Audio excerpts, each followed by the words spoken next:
edhe njerë të dashur miq dhe të urryer armiq, unë kërkoj nga ju mbështetje për të bërë që të realizohen dëshirat dhe qëllimet tuaja. Doni në njëri tjetër që t'ju udhëheqin atjera, rrugë të mbarë. Nëse mendoni që kali rrëzohet me të bërtiturat tuaja, unë them që nuk rrëzohet. Kështu që më jepni mundësinë që ta rrëzoj unë kalin. Bashkë me ju. Ju jeni të domosdoshëm në këtë luftë. Kaq për këtë pikë. Për këtë pikë. Që në një tjetër? Dohet të kaloj pak përsa i përket takimit të Ramës me Macronin dje. Është hera e dytë brenda këtyre ditëve të kësaj situate ku ndodhet Shqipëria. Jo, ky takim nuk ka të bëjë me situatën. Tashti mund të ketë të bëjë dhe me situatën, po zyrtarisht ai ka vajtur atje sepse sot është festa kombëtare e Francës, 14 korriku. Dakor?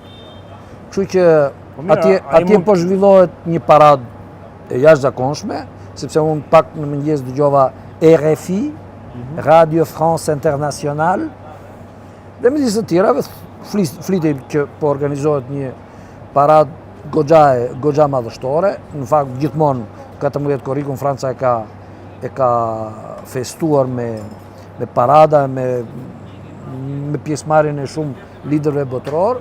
Kështu që pjesëmarrja e Edit atje sot është në këtë drejtim. Pastaj me këtë rast ai mund të ketë edhe mundësinë për të diskutuar gjëra të tjera, po sigurisht, po s'është anormale. Po është brenda normalitetit. Çfarë mund të ketë kaluar? Çfarë mund të kalojë atje? Se ku diun, gjithmonë po ta shohësh me Francën, ajo e ka ngel domethënë. Se atje siç ka pam në summitin e NATO-s në Ankara e pam si. Atëherë më dëgjoni që këtu. Unë kam thënë dhe vazhdoj të insistoj në teorinë time se Franca ka lozur një rol jashtëzakonisht negativ në shtetin shqiptar. Franca ka studiuar masivisht parinë shqiptare, personat që mund të jenë me tendencë për të bërë përpjet, si mund ta themi. Domethënë për të kapur kyçet e shtetit, qoftë në media, në ekonomi, në financë, në sport, në muzikë, në showbiz, çfarë dush ti. Dhe natyrisht në politik, në qeveri, në marrëdhënie ndërkombëtare, te sigurimi i shtetit, te policia e shtetit dhe më thënë tash. Gjitha këto, qeveria franceze mundohet që shteti francez, duke pasur edhe një, si thua, një eksperiencë mbi 200 vjeçare, gati 300 vjeçare në këtë punë, duke kolonizuar shtetet tjera dhe duke kapur majën e shtetit, duke përdorur atë kundër, për përfitimet e veta. Edi Rama është i këtij kallepi. Është për mendimin tim pa dyshim aset i qeverisë franceze. Pastaj, me që është komplet çiksi i mangët nga trut, është apërdar tek njerit e tjetrit dhe ata kanë gjetur një zgjidhje a la Bismarck. E diti që është zgjidhja Bismarck? Në mos gaboj në vitin 1885, Bismarck mblodhi, domethënë kancelari gjerman i kohës, mblodhi të gjitha shefat e shteteve të Europës që kishin koloni në Afrikë në mënyrë të veçantë dhe aty për aty, domethënë qëllonte që 2 apo 3 ushtri futeshin në të njëjtin vend edhe fillonin luftonin njëri tjetrin, kush e kush të kapte më shumë territor. Edhe zoti Bismarck, një nga njerëzit më të zgjuar të kohës, po një qeni për shqiptarët, se i quajti edhe thjesht një nocion geografik çfarë është Shqipëria, s'është asgjë, sipas tij. Kupton ti? Dhe kjo ndodhte ndërkohë që Shqipëria dhe Kosova, domethënë Shqipëria e asaj kohe, Shqipëria e madhe, me fjalë, po bënte gjithçka për të shkëputur nga shteti turk. Kupton? Ishin fillimet e asaj që quhej rilindje. Dhe zotëria ju tha këtyre të tjerëve, këtyre europianëve, çfarë drejtin kërkojmë ne që zihemi me njëri tjetrin? E ndajmë ti këtë, unë këtë, ti këtë, unë këtë, ti këtë, unë këtë. Këte ka bolle Rama? Dhe jo, këte kanë berë me Ramën. Me që këtë debili punon me italianët, me britanikët, me izraelitët, me Izraelin, me Amerikën, me tjetrin e me tjetrin, atëre ata janë mbledhur me njëri tjetrin, ati e të samitrat e NATO-s, të samitrat e Bruxelles, të kanë thënë, po ne pse të zihemi për të luftojmë me njëri tjetrin për të marrë Shqipërinë? Ti merë Vlorën, unë marrë Durrësin, ti merë Shëngjinin, unë po marrë Dukagjinin, ti merë Korçën, unë po marrë Gjirokastën, e kështu me radhë. Kupton ti? Dhe unë të të siguroj 100% që ka një marrëveshje sekrete midis tyre.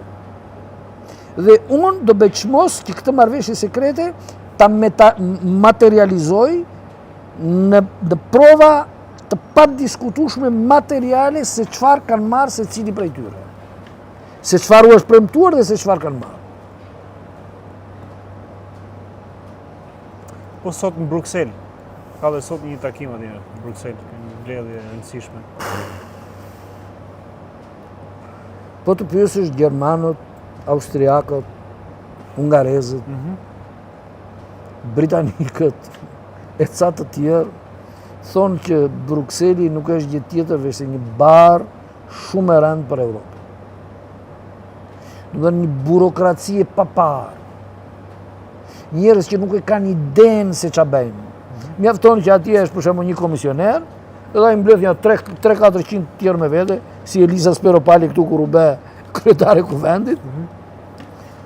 Bruxelli ka para, se paguajnë shtetet e tjera, e kupton, edhe ata rinë shpikin nga një gjë.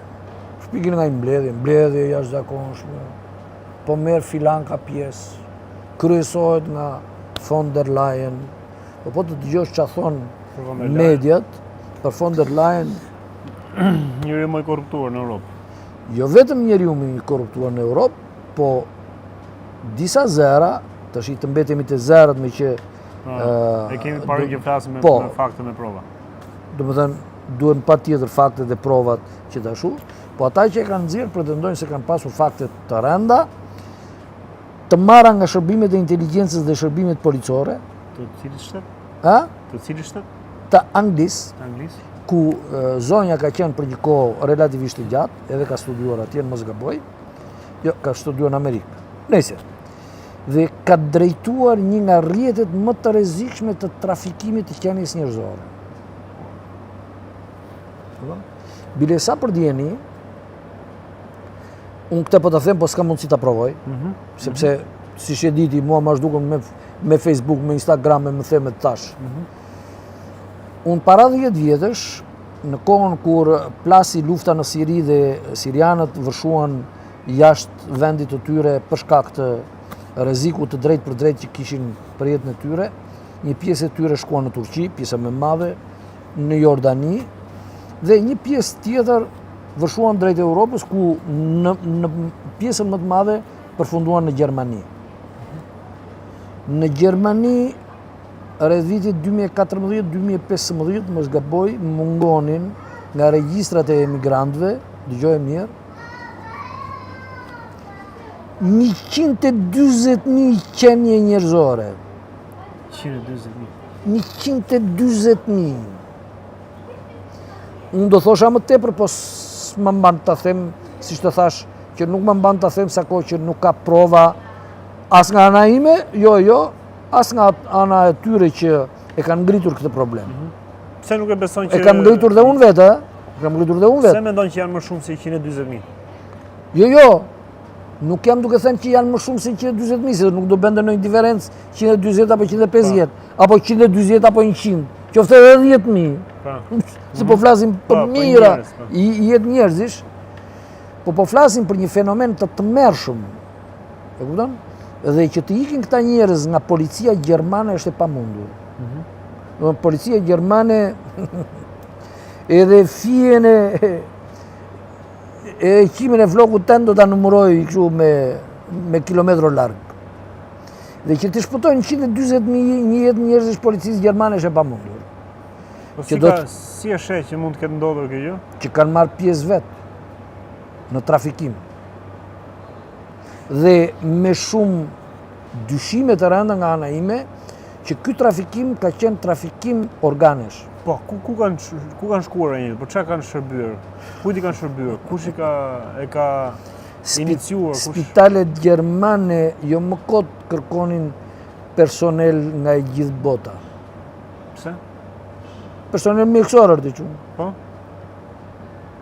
Që të menin veshkën e filanit të ta vinin ty.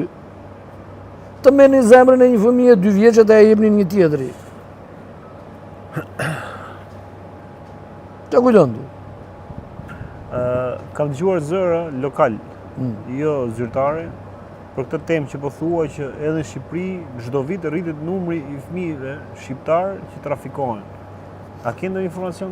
Nuk kam ndonjë informacion, por nuk do të çuditesh as pak. Fare.